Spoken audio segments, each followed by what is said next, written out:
setelah sampai setahun.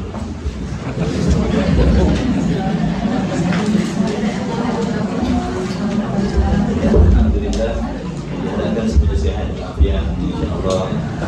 Dan bersyukur kita kepada Allah kerana saat ketika ini kita dipilih oleh Allah, diberi kesihatan, keafiatan serta diberi taufik dapat kita menggunakan segala nikmat ini untuk perkara yang diperintahkan oleh Allah. Mudah-mudahan kita tergolong di dalam golongan hamba-hamba yang bersyukur. Dan nikmat ini diberkati oleh Allah, panjatkan oleh Allah, tambahkan lagi keberkahan dan keberkatan di dalam kehidupan kita. Insya-Allah sama-sama kita menghadirkan niat yang baik, niat yang ikhlas di dalam majlis ilmu kita pada pagi ini, serta berusaha menjaga adab-adab kita zahir dan batin. Mudah-mudahan kita mendapat keberkatan insya-Allah. Amin ya rabbal alamin. Sambungan kitab kita Risalah Al-Misbah Munir pada 3 bulan 20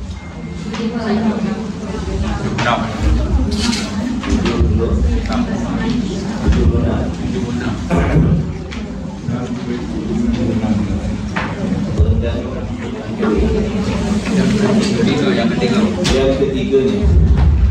Baik, sebelum tu nak tanya siapa di belakang ni selama kita tak kenal.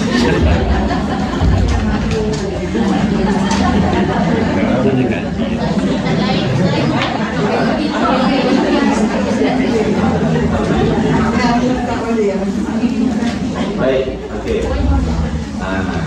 Dah dah betul. Betul. Bismillahirrahmanirrahim.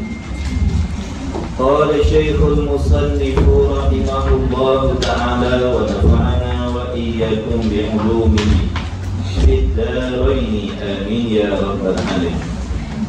Yang ketiganya, tiba-tiba je yang ketiganya. Jadi awal ceritanya dulu kata Musannif, bermula segala sifat yang tersebut itu, yakni sifat 20 tu.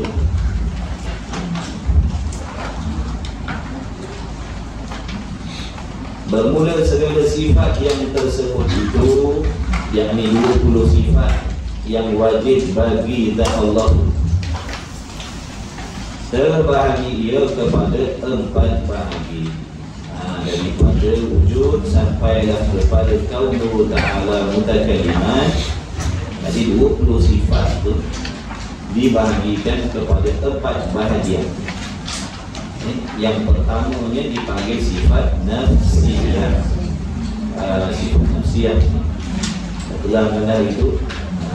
Jadi kita nak bawa masa yang baru. Yang keduanya sifat salbiyah.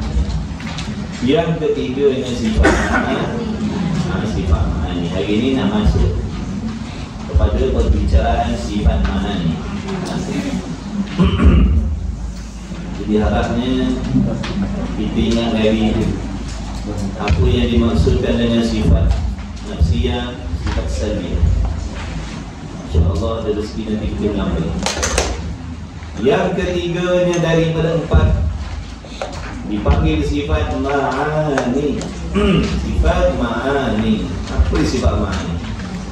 Erti ma'ani ataupun sifat ma'ani, sifat yang bangsa ada di zat.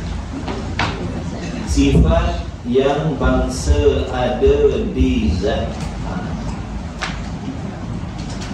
Yakni nak bagi tahu sifat-sifat ma'ani ni adalah merupakan sifat yang dirinya wujud. Diri sifat tu wujud. Diri sifat tu ada. Diri sifat ma'ani itu jenis ada.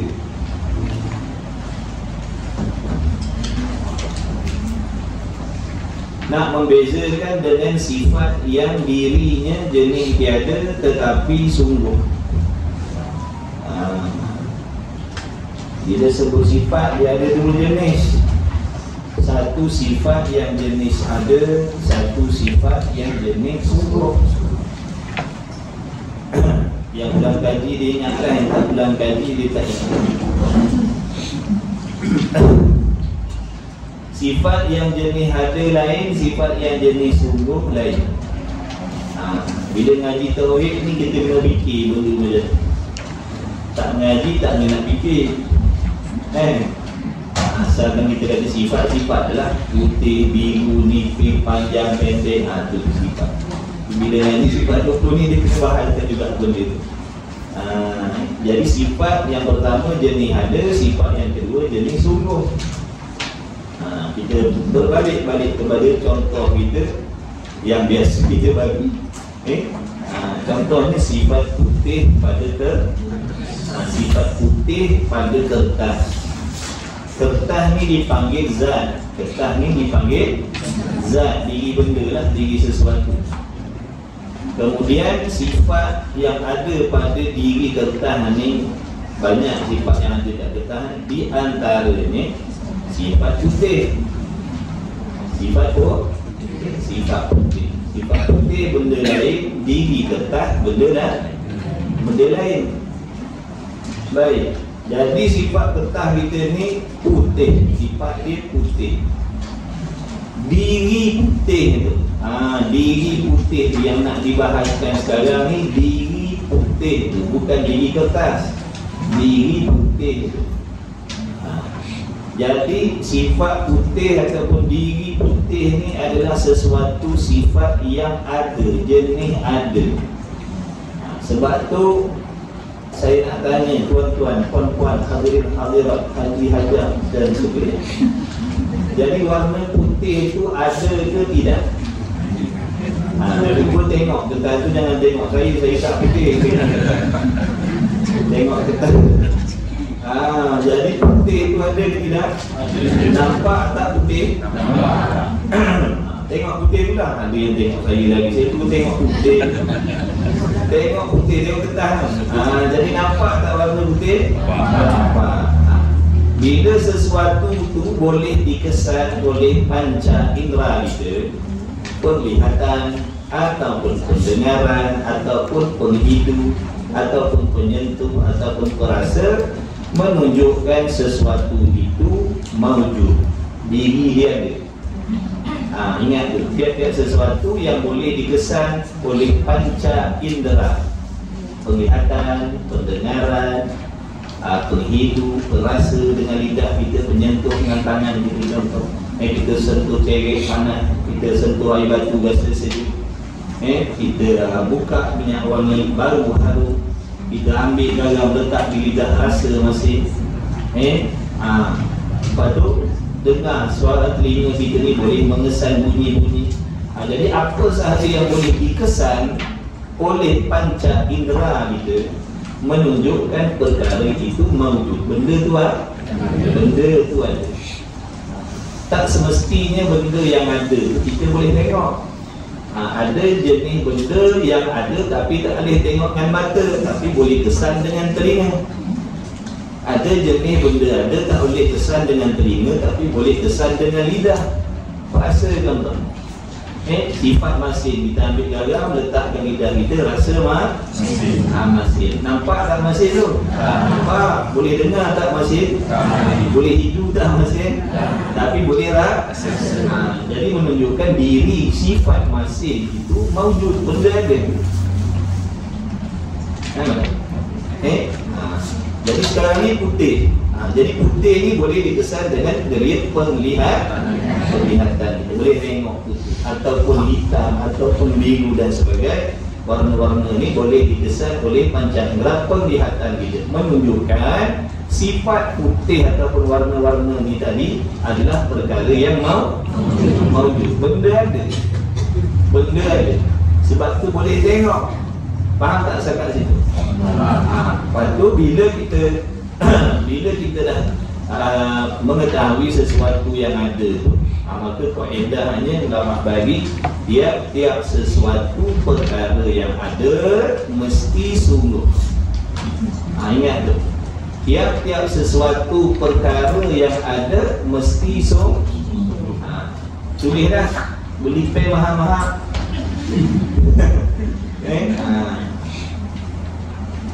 Tiap-tiap benda ada, mesti sembuh. Dia lah tulisan kita tak handsome pun, tapi itulah yang mengingatkan kita. Seburuk-buruk tulisan, sekuat-kuat ingat, sekuat-kuat ingatan. Biarlah kawan kita sebelah belik tengok kita tulis macam tulisan Korea, tak berasakan kita faham. Kita balik rumah ulang kaji tengok balik tulisan cakaian kita tu boleh ingat. Tak apa. Nak tunggu tulisan boleh jadi tulisan khat baru nak catat, balik awal lah macam tu. Okey, baik. Tiap-tiap benda ada mesti so. Jadi dah faham tak? Contoh sifat yang ada lagi pula so. Okey, sekarang ni kita nak buat contoh satu sifat lagi. Yang mana diri sifat ni tiada. Jadi di kertas kita ni selain daripada warna putih, dia bersifat dengan nipis. Kita tengok kertas kita tu. Tengok kertas kita. Dia bersifat nipis. Okey. Jadi soalan yang saya tanya dulu, betul tak kertas nipis ni? Tengok, nampak tak nipis? Siapa kata nampak dia jatuh tangan? Siapa kata nampak dia jatuh tangan? Ramai kata nampak ni. Siapa yang boleh nampak nipis ni dia jatuh tangan?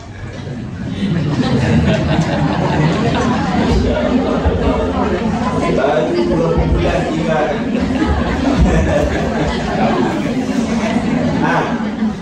Dan ni semua ni tak main-main. Ni semua ni maknanya siapa boleh nampak nipis tu, cuba angkat tangan. Jujurlah. Salah tak apa. Salah tak apa. Kita kan belajar. Bukan nak menguji dah, nak tengok kefahaman tu. Kalau tak, kita nak terangkan. Nampak? Siapa nampak angkat tangan? Berani? Apa ni tak berani? Asal 2023. Semua-semua ni ngaji kena faham tuan-tuan. Kalau tak faham macam mana kita nak amalkan? Jadi kita kena guna macam-macam teknik lah. Contoh nak bagi faham, usaha orang bagi. Yang bagi faham tu Allah. Okey lah. Tuan-tuan jawab betul lah.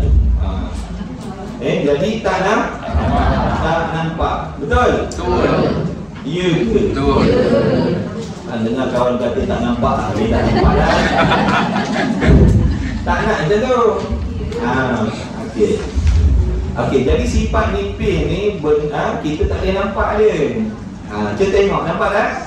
Okey, maknanya kita kesan dengan panca indera kita satu-satu. Kita nak cek ada ke tidak nipis ni.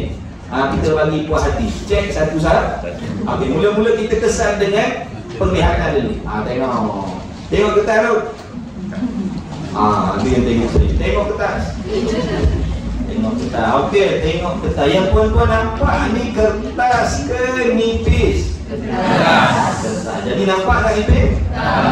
Nampak. Okey, satu tolak dah, penglihatan tak boleh. Boleh jadi dengan pendengaran, boleh jadi boleh kesan kita dengar. Kita dengar nipis tak dengar. Baik, tak dengar nipis, maknanya tak ada kesan dengan pendengaran. Maknanya tak ada tu. Kemudian cuba kita sentuh, pegang tengok. Cuba pegang nipis. Rasa macam ya tu, dia pegang tu. Dia dah pegang. Pasal nak pergi mana pegang, tak nak pegang ni. Cuba lah pegang. Belajar ni. Seronok belajar, tak payah bosan-bosan yang kita tauhid. Jadi pegang, yang kita pegang, yang kita sentuh ni kertas. Bukan kita sentuh nipis je. Jadi nak pegang pun tak boleh. Hidup pun tak boleh. Rasa dengan lidah tu kok ada ataupun nipis ni ada rasa ni masin ke masam ke, pun tak ada. Jadi bila dah dikesan dengan 5 panca indera ni, semuanya tak dapat nak mengesan yang namanya nipis. Jadi dapat jawapan menunjukkan yang nipis ni adalah sesuatu sifat yang jenis dia tak ada. Nipis ni jenis dia ada, tetapi dia jenis sifat yang hanya difaham pada akal fikiran.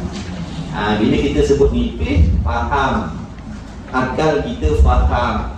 Ini yang dikatakan maujud pada zihir. Maujud pada zihir ni mana ada dalam kepala. Mudah.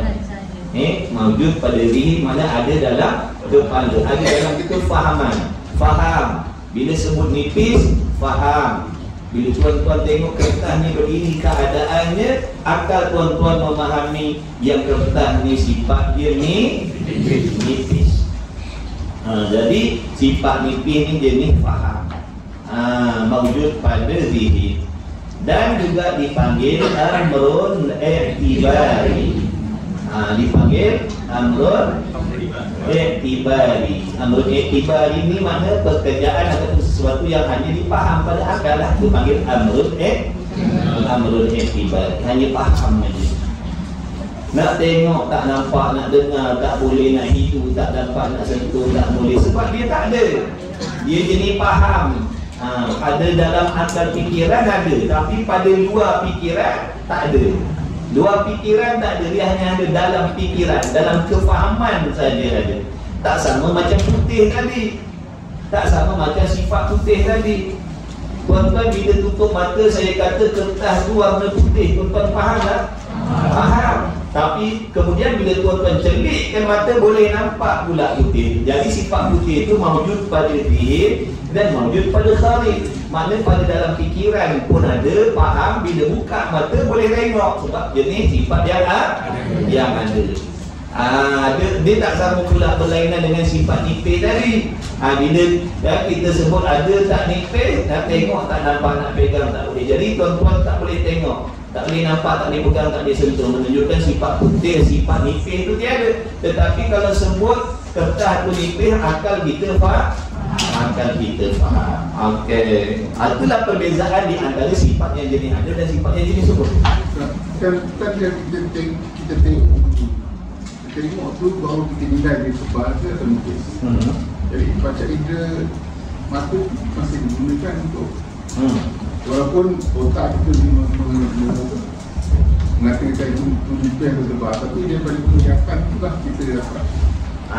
Daripada penglihatan tu jadi soalannya yang tuan tengok tu kertas ke nipis? Jadi soalannya suruh tengok tadi yang saya suruh tengok tadi nipis, bukan suruh tengok kertas. Sebab tu tanya, tuan-tuan nampak tak nipis? Jadi yang tuan-tuan tengok tu bukan nipis, tuan-tuan tengok kertas. Tetapi akal faham, akal memahami yang kertas ni. Apabila begini keadaan dia dipanggil nipis. Dipanggil nipis. Dia tak panggil apa? Maknanya bila begini dipanggil nipis. Akal kita mentafsirkan bila melihat keadaan diri kertas yang tuan-tuan tengok tu diri kertas, bukan diri nipis. Nampak tak? Yang tuan-tuan nampak tu diri kertas tu. Kita tengok dulu. Tengok tu. Tuan-tuan tengok kertas tu, tengok nipis tu. Tengok kertas. Ada tak orang boleh tengok nipis? Tak boleh sebab benda tak ada. Benda tak ada. Benda tak ada. Melalui diri penglihatan tu, apabila mata kita melihat diri kertas, maka akal mentafsirkan yang kertas ni keadaan dia ni. Sama lah macam panjang, pendek, tebal. Ni handphone ni tebal orang panggil. Nampak tak tebal? Akal faham tebal. Tapi yang dilihat oleh mata bukan tebal, tetapi handphone ni. Gitu dah. Dah. Wallahu a'lam. Apa dia? Patut pun itu apa dia? Setahun. Masyaallah. Baru ya tu. Baru yang sendok tu. Baik. Okey. Jadi yang kita tengok tu tadi diri kertas, bukan tengok nipis. Jadi apa yang dipandang oleh mata tu difaham oleh akal kita. Jadi sifat nipis tu adalah jenis sifat yang tiada tetapi sungguh. Ingat. Jadi bila saya tanya kertas ni tadi nipis ke tidak? Nipis ke tidak? Nipis. Sungguh ke tidak nipis? Ada ke tidak nipis? Ada. Jadi sifat nipis itu suatu sifat yang tiada tetapi sungguh. Putih tadi sifat yang ada lagi pula sungguh. Sifat putih ada lagi pula sungguh. Nipis tiada tetapi sungguh. Habis. Okey lah. Jadi sifat ma'ani ini, sifat ma'ani ini nak menunjukkan apa? Suatu sifat yang dirinya ada betul-betul, ada sungguh-sungguh di zat Allah. Seperti mana warna putih yang ada pada kertas tadi. Jadi warna putih yang ada pada kertas ini dipanggil sifat ma'ani. Warna putih yang ada pada kertas ini dipanggil sifat ma'ani. Kenapa dipanggil sifat ma'ani? Sebab diri sifat putih itu ada sungguh-sungguh di kertas tadi. Tapi jangan tuan-tuan samakan pula sifat ma'ani Allah tau. Ini sekadar contoh saja. Ini sekadar contoh saja. Jangan kita samakan pula sifat ma'ani makhluk dengan sifat ma'ani Allah. Cuma nak bagi faham yang mana ma'ani ini benda ada. Qudrah, iradah, ilmu, hayat, sama, basar, kalam ini dipanggil sifat ma'ani. Maka ketujuh sifat ini mawjud, ada sungguh-sungguh dirinya di zat Allah. Makna qudrah ni benda ada. Seandainya Allah nak mengizinkan melihat qudrah ni, boleh dilihat qudrah ni. Kenapa boleh dilihat? Kerana dia ada. Ada pun contoh sifat qidam. Sifat sedia kala, sifat salbiyah. Nak melihat sifat salbiyah qidam ni tak boleh. Kerana dia bukan jenis ada. Sedia kala tu bukan jenis ada. Jadi sungguh nak tengok sedia kala tak boleh. Baiklah sedia kala tu macam sulit sikit. Satulah sifat satu. Di antara sifat apa? Salbiyah. Ada 5 dah. Di antaranya sifat wahdaniyah, sifat ketunggalan, keesaan. Apa maksud satu? Tidak berbilang-bilang. Jadi handphone ni ada berapa? Satu. Betul? Jadi nampak tak satu? Nampak tak satu? Nampak. Tapi faham tak satu? Faham. Jadi sifat satu ni adalah suatu sifat yang jenis sungguh. Sifat yang tiada tetapi sungguh. Kalau saya tanya ada tak satu? Sungguh tak satu? Itu contohnya. Jadi sifat satu tu jenis sifat yang sifat yang sungguh. Tak boleh tengok dengan mata kita sebab dia tak ada, tapi faham. Sama lah macam sedia kala, sifat baqa, sifat kekal. Baqa artinya kekal. Kekal tu maksudnya tidak binasa. Boleh tak nak tengok tidak binasa? Tapi faham tak bila sebut tak binasa? Faham. Berbeza dengan kudrat iradat tadi tu. Jadi kudrat iradat, sifat ma'ani itu semuanya jenis sifat yang ada sungguh-sungguh dirinya di zat Allah. Itu je nak begitu. Ketiga sifat ma'ani, artinya sifat yang bangsa ada di zat. Ada di zat, yang ini di zat Allah. Tak serupa dengan sifat ma'ani makhluk. Macam warna putih tadi, kita kena tengok dengan mata, kena ada sangkut paut dengan cahaya untuk di hadapan kita. Itu makhluk bertempat, berpihak, sangkut paut dengan masa dan waktu. Sifat ma'ani Allah tak kena mengena dengan benda itu semua. Cuma nak bagi tahu sifat ma'ani ni benda benda. Sekali pun ada mukhalafah, tak serupa dengan sesuatu. Tak serupa dengan sesuatu. Cuma tu contoh kita bagi nak mendekatkan faham. Artinya sifat yang bangsa ada di zat, dan iaitu sifat ma'ani 7. Ada 7 yang kemudian daripada sifat salbiyah itu. Jadi 7 selepas daripada sifat salbiyah. Selepas daripada sifat salbiyah, 7 lepas daripada itu dipanggil ma'ani. Selepas daripada wahdaniyah. Yang pertama wujud, itu sifat nafsiyah. Lepas tu qidam, baqa, mukhalafatu ta'ala lil hawadith, yamu ta'ala bi nafsi wahdaniyah. 5 ni salbiyah. Lepas daripada ni 7 lepas daripada ni. Ayat itu mana? Qudrat, iradat, ilmu, ayat, sama, basar dan kalam. Jadi 7 ni kemudian daripada salbiyah tu dipanggil sebab tu ulama susun cantik molek dah tu. Bersatu wujud, nombor 2 qidam. Senang nak bagi-bagi. Padahal tak wajib susun macam tu. Boleh dia nak letak nombor 1 qudrat, nombor 2 wujud, nombor 3 kaunu. Kok nak ala qadirat kan kalau semua kita cari kan masuk 2024 tak jadi kita nak asingkan nanti kan. Jadi kita susun elok. Nombor 1 nafsiyah. 2, 3, 4, 5, 6 salbiyah. Senang dia. Padahal nak tukar tangan, nak tukar kaki kan boleh. Nak tukar kaki kan boleh. Nak rompak boleh. Nombor 1 kalau ta'ala qadirah. Nombor 2 wahdaniyah. Boleh, tak boleh pula sebab tu cuma nombor je. Mudah nak sebut, mudah nak mengaji, mudah nak hafal, mudah nak bagi je. Kerana hakikat sifat Allah tu tidak ada dulu dan kemudian semua sifat Allah tu qadir lagi azal di semua sedia kala. Jadi yang bidang 1, 2, 3 tu nombor je. Nombor. Jangan kita ingat sifat Allah tu ada turutan dulu dan kemudian. Ada pun sifat kita, sifat kita ni ada turutan dulu dan kemudian. Mula-mula ada, mula-mula tak ada. Lepas tu ada. Tapi ada pun bodoh lagi. Tak ada ilmu. Kemudian baru Allah bagi baru ada ilmu. Kemudian baru Allah dah bagi sifat pelihat, pendengar. Sebelum ni pekak, tuli, bisu, dan sebagainya. Kemudian katanya Musani lagi.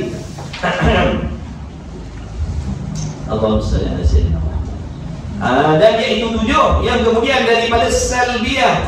Sifat salbiyah, jangan lupa sifat salbiyah. Sifat-sifat yang kita tidak boleh mengerti maksudnya, melainkan dengan menafikan perkara yang tidak layak dengan Allah. Ulang balik. Sifat salbiyah bermaksud sifat-sifat yang kita tidak boleh memahami maksudnya, kecuali ataupun melainkan dengan menafikan perkara yang tidak layak dengan Allah. Bila menafikan perkara yang tak layak dengan Allah, baru boleh faham maksud-maksud sifat salbiyah. Contohnya qidam. Qidam terjemah Melayu sedia kala. Sedia kala tu maksudnya apa? Tidak ada tiada permulaan. Maknanya menafikan permulaan, menolak, menidakkan permulaan. Baru kita faham maksud sedia kala bukan maksud dah lama ada. Sedia kala bukan maksud dah lama ada. Dah lama ada tu bukan sifat Allah. Tiada permulaan tu sifat Allah yang dikenali dengan sedia kala. Bukan sedia kala dengan makna dah lama ada. Dah lama ada tu boleh kita gunakan pada alam ni. Alam ni boleh kita kata alam ni dah lama ada. Tak apa, makhluk satu paut dengan masa. Sebelum kita kata dah lama ada, sebelum beratus-ribu juta tahun tu asalnya tiada. Tapi bila dah memakan masa yang panjang, kita kata dah lama ada, berjuta-juta tahun ada, kita kata dah lama ada. Tapi asalnya tiada. Itu orang panggil sifat sedia yang kita guna pada makhluk. Ada pun sifat sedia yang dimaksudkan pada Allah, sifat yang wajib ada pada Allah, sedia Allah dengan makna tidak ada permulaan ataupun tidak baharu. Nampak itu menafikan, tidak menafikan perkara yang tak layak dengan Allah, baru faham. Kalau sedia kala kita terjemah dengan sedia kala itu maknanya sedia kala. Sedia kala itu sedia kala lah. Sedia kala apa bendanya? Sedia kala lah. Faham ke? Kalau faham tak tahulah juga. Sedia kala itu maknanya sedia kala. Kalau tuan-tuan boleh faham, saya tak tahu. Sedia kala itu sedia kala. Allah itu sedia kala. Sedia kala. Apa dia sedia kala? Kan sedia kala lah. Ialah apa benda ni? Dia sedia kala. Sedia kala tekan lagi. Sedia kala ni dah lama ada. Baru tahu bukunya tak faham. Bukunya salah faham. Sedia kala tak dia faham. Tekan lagi. Sedia kala ni dah lama ada. Oh salah lah kalau dah lama ada. Sedia kala Allah dengan mana tidak ada ada permulaan. Nampak tak beza tadi? Kemudian letak kita apa? Bapa maknanya kekal. Maka ertinya kekal. Terjemah Melayu ertinya kekal. Maksud kekal Allah apa? Dah lama ada dah, ataupun lama lagi ada. Gitu pula. Kekal Allah ni dengan makna kekal. Ialah kekal macam mana? Kekal.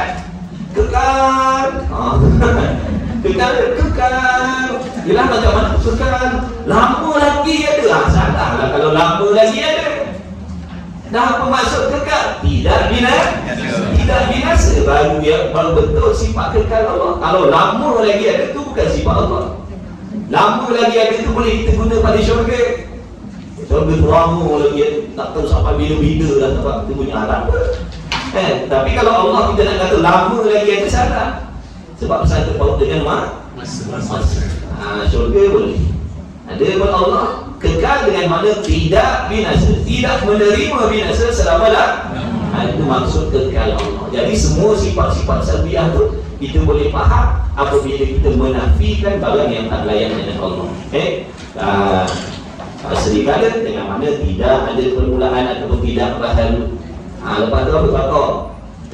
Kekal dengan mana tidak binasa. Lepas apa? Mukhalafah kalau terjemah Melayu dia kata bersalahan Allah dengan segala sesuatu yang baharu. Apa maksud bersalahan? Tidak serupa. Menafikan serupa. Tidak tu mana menafikan serupa tu mustahil, maka nafikan tidak serupa. Tidak serupa dengan segala sesuatu. Lepas mukhalafah apa? Saya tak faham. Hakiam bin nafsi, terjemah Melayu, berdiri dengan sendiri. Apa maksud berdiri dengan sendiri? Tidak berkehendak atau tidak berkehendak, tidak berhajat. Lagi wahdaniyah maksudnya ketunggalan keesaan. Apa maksudnya? Tidak berbilang-bilang. Rasa tak dari daripada awal tadi tidak. Itu yang dimaksudkan dengan nafi. Menafikan barang yang tak layak dengan Allah baru faham. Kemudian ini sifat ma'ani kita nak cerita ni, iaitu mana? Qudrat artinya apa? Sifat berkuasa. Apa ta'alluq secara umum sifat qudrat ni? Ta'alluq dia apa? Apa maksud ta'alluq? Peranan sifat. Ta'alluq makna peranan sifat ataupun tugasan sifat. Tulis. Tulis. Ta'alluq makna urusan sifat, peranan sifat, hijau dia. Apa hijau dia? Apa kerja dia? Sifat qudrat ni apa tugas dia? Tugas tu panggil ta'alluq. Kalau kita ngaji ta'alluq. Apa ta'alluq? Entahlah. Kena faham ta'alluq tu apa? Makna Melayunya ta'alluq ni urusan sifat, kerja sifat. Apa kerja qudrat? Apa tugas sifat qudrat? Mengadakan sesuatu atau meniadakan sesuatu perkara mungkin. Itu tugas dia. Mengubah mungkin. Yang tiada diadakan, yang ada ditiadakan, itu peranan qudrat. Ada pun perkara yang wajib tidak diubah. Perkara yang wajib tidak boleh diubah. Begitulah juga perkara yang mustahil. Kan kita dah belajar hukum akal ada 3, wajib, mustahil dan harus. Wajib bermaksud perkara yang mesti ada ataupun sesuatu yang mesti ada. Tidak boleh berubah menjadi tiada. Itu perkara wajib.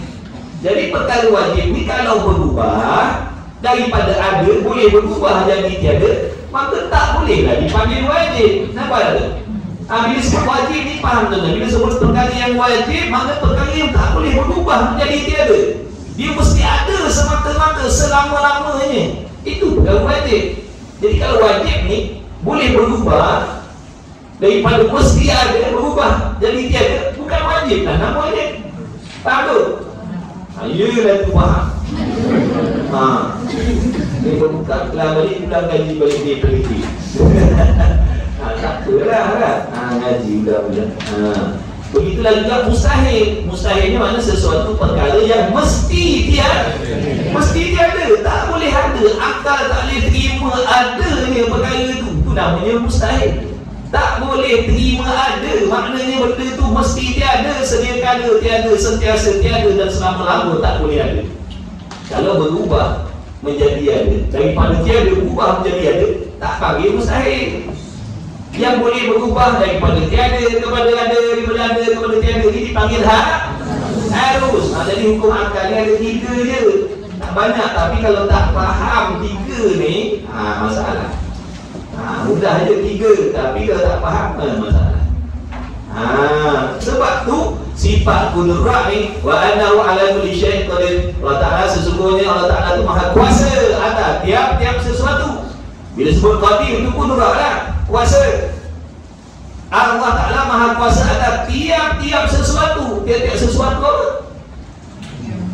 Perkara yang harus. Bila sebut Allah kuasa atas tiap-tiap sesuatu perkara, yakni perkara yang harus. Dalam ayat tu perkara yang wajib dan mustahil tak masuk.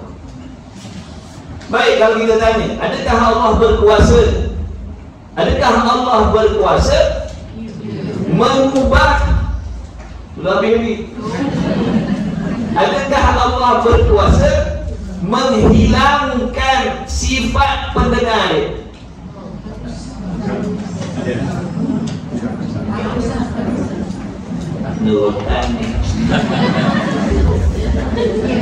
Adakah Allah berkuasa menghilangkan sifat pendengar?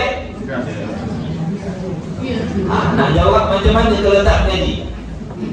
Yang kata tak payah ngaji tauhid ni, tak ada faedah ngaji, benda sama je. Dia jawab. Adakah setan satu hari kita duduk kat tepi tangga kita menunggu setan pun datang. Setan pun datang. Dia datang, dia bisingkan. Dia kata, Allah tu kuasa tak ni kalau dia nak buat dia sifat pendengar dia. Dia bising dalam hati. Kita nak tolaknya. Nak jawab macam mana? Jangan tidur.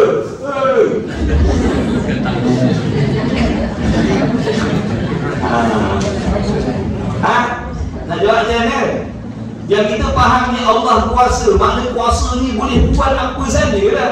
Jadi soalannya, setan tu duk bising dalam hati kita. Dia tanya, adakah Allah kuasa menghilangkan sifat pendengar dia?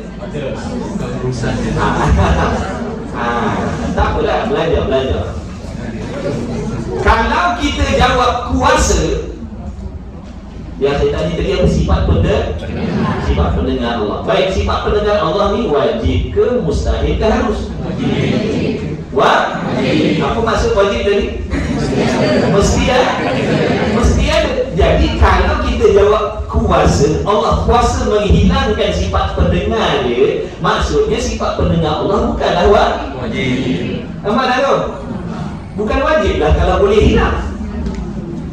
Lagi pula berubahlah hakikat perkara wajib. Maksudnya sifat pendengar Allah bukan wajib lah. Dah boleh hilang, dah boleh dibinasakan. Nampak tak? Sebab tu bukan urusan kudrat bertakluk kepada perkara wajib. Bukan. Tu jawab dia. Bukan peranan kudrat nak takluk kepada perkara wajib. Kenapa? Kerana kalau kudrat bertakluk kepada perkara wajib, maka berubahlah hakikat. Tak boleh panggil wajib lah kalau sifat pendengar Allah tu boleh hilang, boleh binasa, boleh musnah. Jadi jangan jawab Allah kuasa. Adakah Allah kuasa menghilangkan sifat pendengarnya? Jangan jawab kuasa. Kalau jawab kuasa, maknanya sifat pendengar Allah boleh hilang. Mana pula sifat pendengar Allah itu wajib kan? Kan tadi maksud wajib ni perkara yang mesti lah.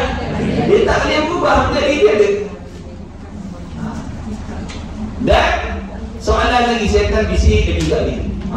Bisik lagi. Dia kata, adakah Allah kuasa menjadikan anaknya? Adakah Allah kuasa menjadikan anak? Ini jawab cara belum belajar lah, jangan jawab cara dah belajar. Jawab cara dah belajar memang dah betul. Jawab cara belum belajar. Dulu kan dia dulu minta aku ilmu tauhid ni. Tak belajar. Aku bukan orang kafir nak belajar tauhid aku syahadah. Buat apa nak belajar sifat-sifat 20 ni? Aku bukan tak tahu Tuhan. Baik, syaitan pun bising dalam hati kita. Syaitan pun tanya, adakah Allah kuasa membuat anak ni? Kita nak belajar kan? Kalau jawab kuasa membawa kepada anak Tuhan boleh jadi ya. Padahal anak Tuhan ni perkara wajib ke mustahil ke harus? Mustahil. Mana mustahil benda yang mesti dia? Kalau boleh jadi ada, berubah tak hakikat? Sebab tu bukan urusan kudrat nak menjadikan perkara yang mustahil. Kudrat tidak ada urusan dengan perkara wajib dan perkara mustahil. Ingat. Kudrat hanya berurusan bertakluk dengan perkara mungkin, perkara yang harus sahaja. Yang dikatakan Allah sesungguhnya Allah Ta'ala Maha Kuasa atas tiap-tiap sesuatu. Maksud tiap-tiap sesuatu itu adalah perkara yang harus. Perkara wajib dan mustahil tak masuk. Jangan jawab kuasa, jangan jawab lemah. Adakah Allah kuasa menjadikan anak ni? Jawab kuasa. Jawab kuasa kan berubah hakikat perkara mustahil ni kan? Kalau jawab tak kuasa, lemah pula Tuhan. Jawab bukan urusan kudrat bertakluk kepada perkara mustahil. Habis dah. Jadi kita tak beza dengan belajar yang tak belajar. Itu penting belajar ilmu ni. Satu tempat kalau tak belajar sifat 20 ni aman. Bila tak ada gangguan, tak ada bisikan, aman. Tapi bila datang bisikan macam ni, masalah nak tolak macam mana? Adakah setan nafsu ni tak ada datang bisik dalam hati kita? Mustahil. Nampak tak? Kalau tak ada, tak apa. Tapi masalah ni dia akan datang bisik. Kita nak tolak. Macam mana nak tolak ni dengan ilmu, dengan kefahaman? Jadi seandainya kalau setan datang bisik macam tu, kita boleh jawab bukan urusan kudrat nak menjadikan anak dia benda mustahil, benda tak dihabis lama-lama. Kalau boleh jadi, kalau dia boleh buat anak dia, maknanya anak dia tu harus dah hukum. Padahal dalam Quran Allah dah sebut dah anak dia tak ada mustahil. Lam yalid wa lam yulad. Takkan akal kita boleh terima. Barang siapa yang akalnya boleh terima ada anak Tuhan, tak kira bila-bila boleh jadi ada, harus ada anak Tuhan, maka jadi kafir. Lebih rosak akidah. Nampak? Jadi syaitan ni dia bijak nak perangkap, nak merosakkan akidah kita. Jadi jangan kita nak bersenang-senang hati. Cukup dengan bersyahadah, tak payah mengaji. Ada orang buat apa aku nak belajar sifat Allah, bersyahadah la ilaha illallah Muhammadur Rasulullah. Buat apa nak belajar lagi? Ya, satu sudut betul. Di satu sudut baik. Kalau tak jaga dengan ilmu kepahaman ni, nanti dalam hati ni ada macam-macam benda yang merosakkan akhir. Habis. Kemudian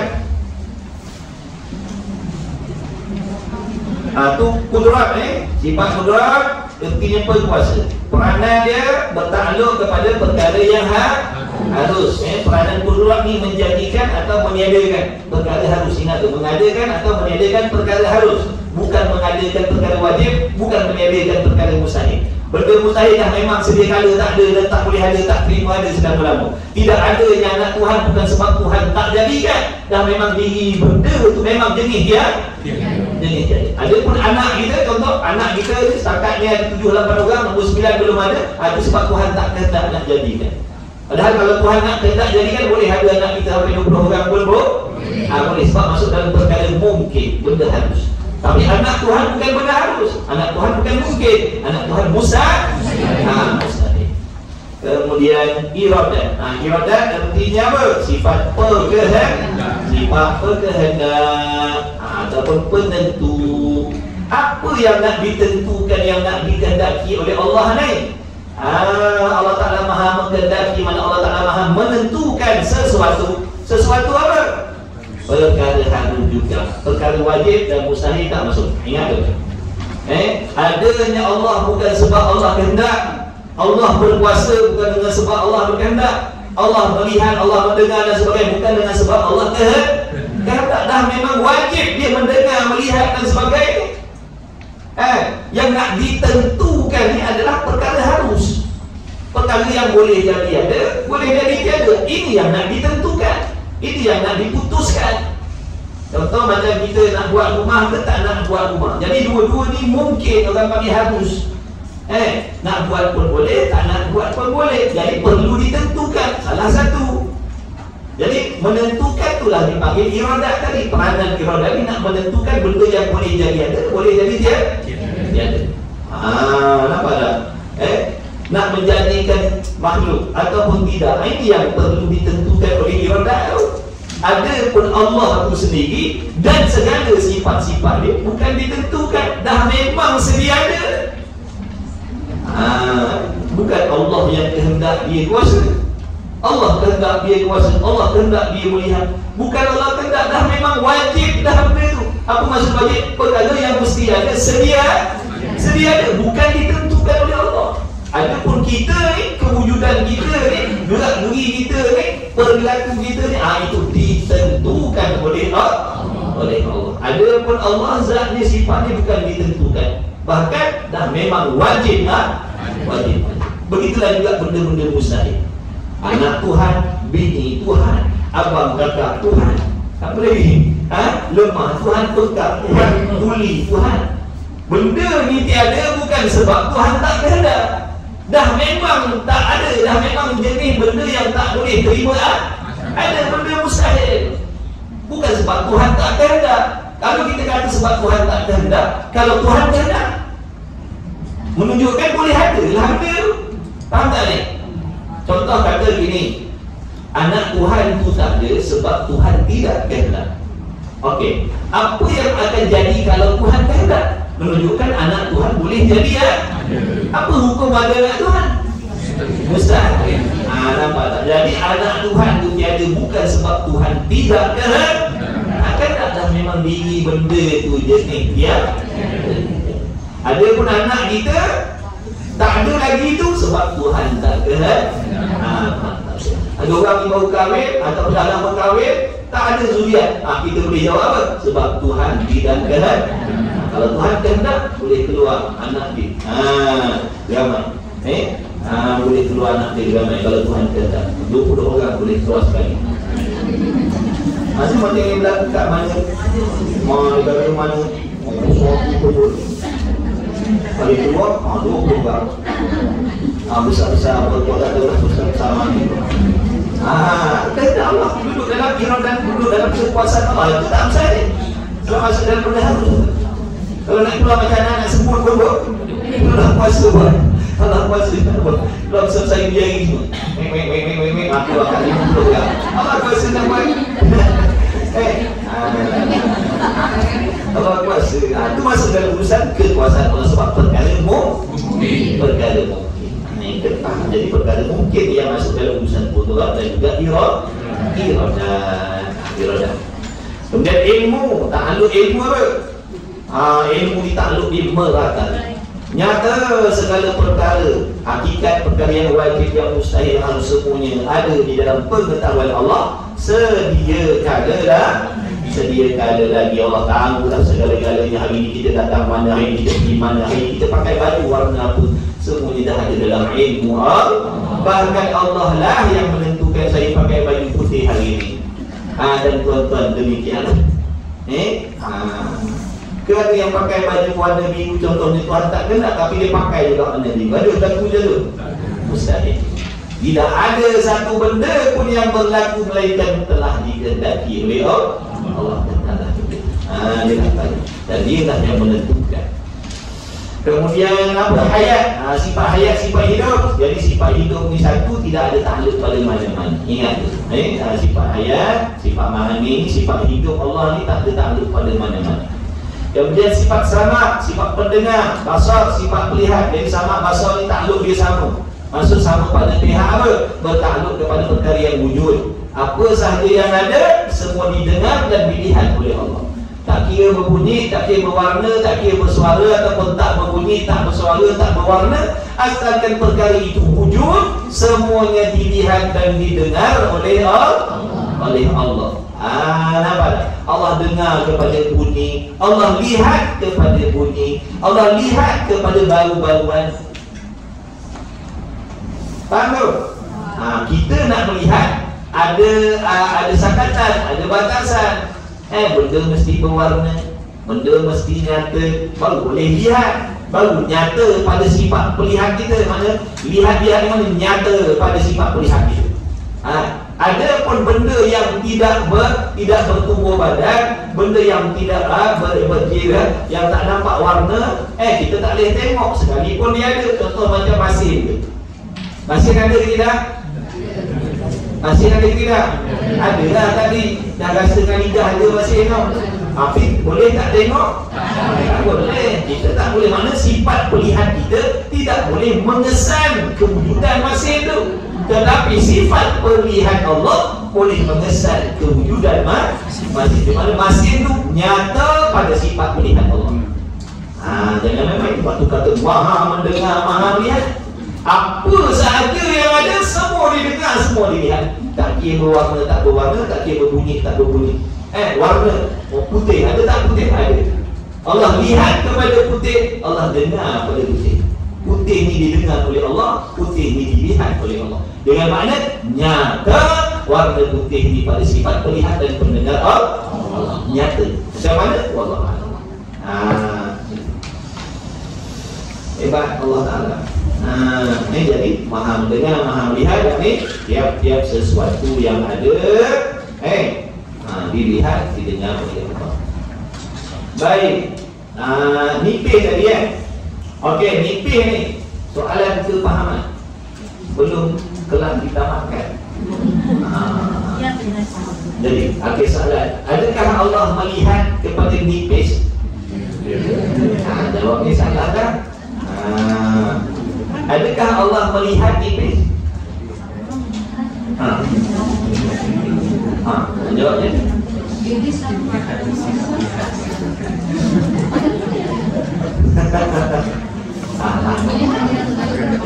Ini soalan kepahaman. Adakah Allah melihat kepada nipis? Allah maha melihat dia semua. Sebab tu nak tanya, faham tidak Allah maha melihat? Betul lah Allah maha melihat. Faham ke tidak?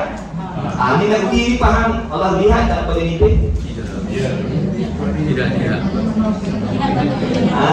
Allah tidak melihat kepada nipis ni. Kenapa? Kerana nipis ni benda dia. Benda dia ada. Tapi Allah tahu tak nipis? Tahu. Tak tahu.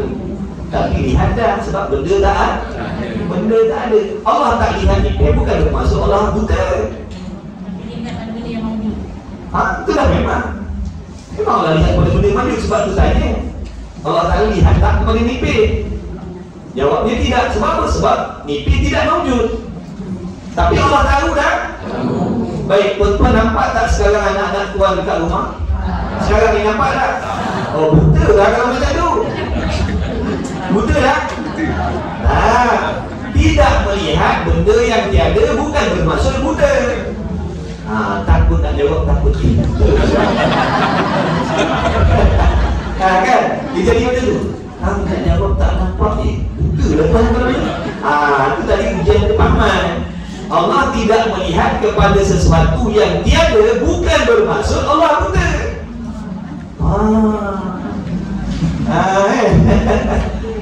Allah melihat tak kepada anak dia? Tak lihat kan sebab benda tak ada.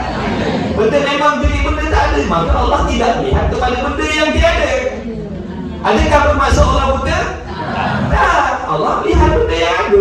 Yang tak ada tidak dilihat. Bukan maksud tak melihat benda tak ada. Itu berarti buta dah. Itu dia ujian kepahamannya.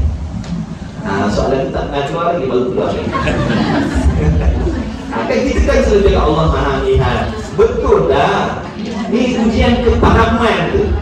Semua orang kata Allah maha melihat. Tapi sejauh mana kepahaman kita tentang Allah melihat?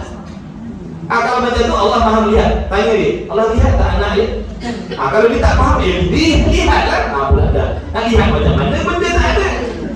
Itu kata ujian kepahaman. Tadi Allah kuasa tak? Ya Allah maha kuasa. Betul dah. Faham ke tidak Allah kuasa? Itu tanya. adakah Allah kuasa buat anak dia? Ujian kepahaman. Sejauh mana yang kita faham Allah tu membuat berkuasa. Orang yang faham dia akan jawab apa? Benda mustahil dan benda wajib tak masuk dalam urusan kekuasaan Allah. Urusan kekuasaan Allah ni hanya bertakluk kepada perkara yang harus saja. Bukan Allah Ta'ala itu berkuasa mengubah benda wajib, mengubah benda mustahil. Kalau dah benda wajib dan mustahil berubah, bukan wajib dan bukan mustahil. Jadi semua benda ni harus saja. Dah hukum ni tak ada yang wajib, tak ada yang mustahil. Kemudian katanya Musanah lagi dan Rabiah dah ni, Rabiah nak berhenti. Kemudian samak basar tadi sama sifat samak, sifat basar, kedua-dua ni bertakluk kepada perkara maujud. Apa maksud benda maujud? Benda ada. Maksudnya benda tiada tidak ditakluk oleh samak dan basar. Benda tak ada tidak ditakluk oleh samak basar. Bukan bermaksud bila Allah tak dengar benda tiada, Allah tak lihat benda tiada, bermaksud Allah buta dan Allah pekat tak. Allah dengar tak kepada nipis? Allah dengar tak nipis?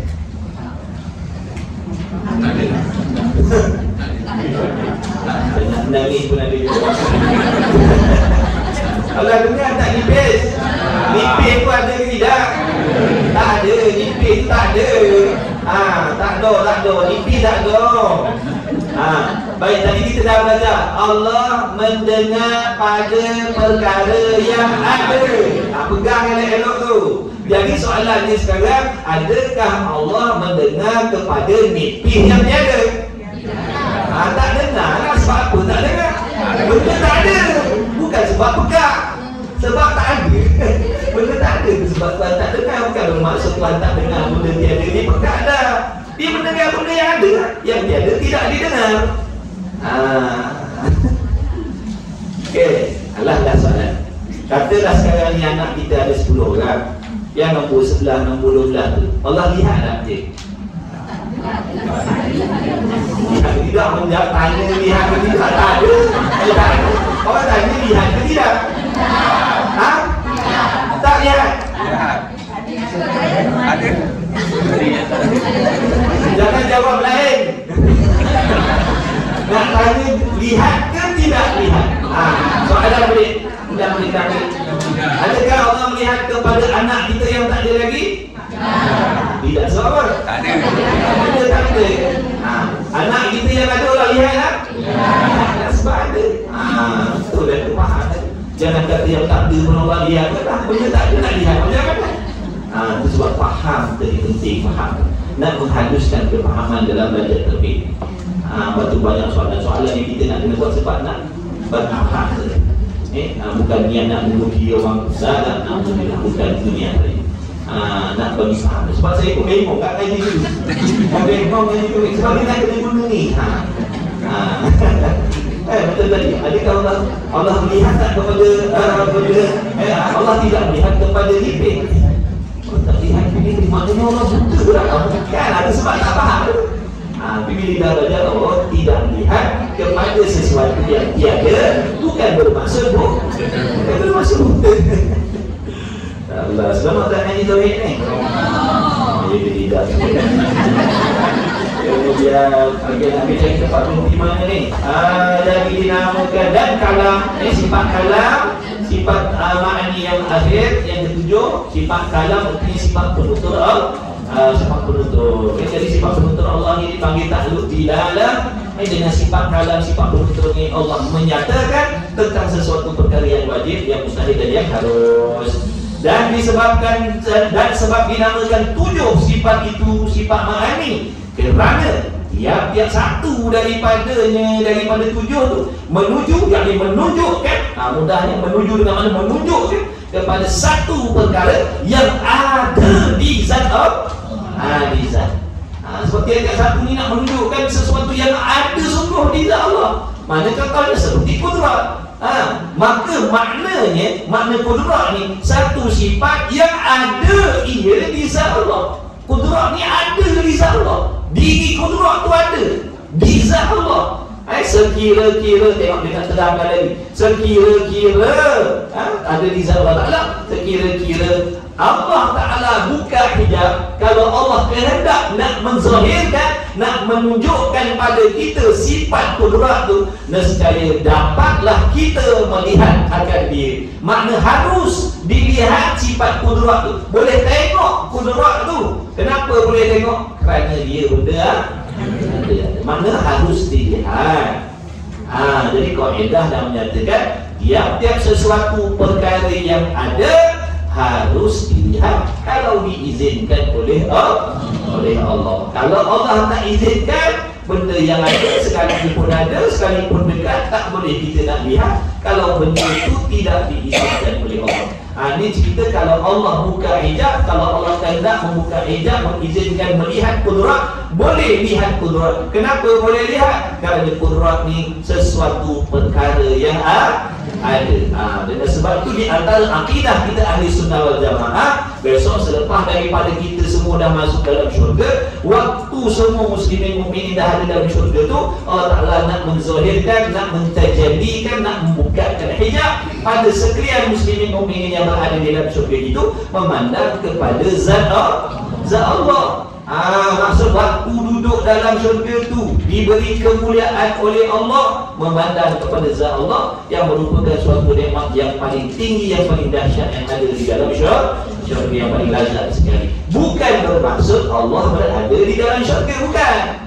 Waktu kita berada di dalam syurga itu diberi peluang oleh Allah. Faham tak tu? Bukan Allah berada di dalam syurga, bukan melihat Allah dalam syurga. Kita yang ada dalam syurga, dibukakan hijab melihat zat Allah.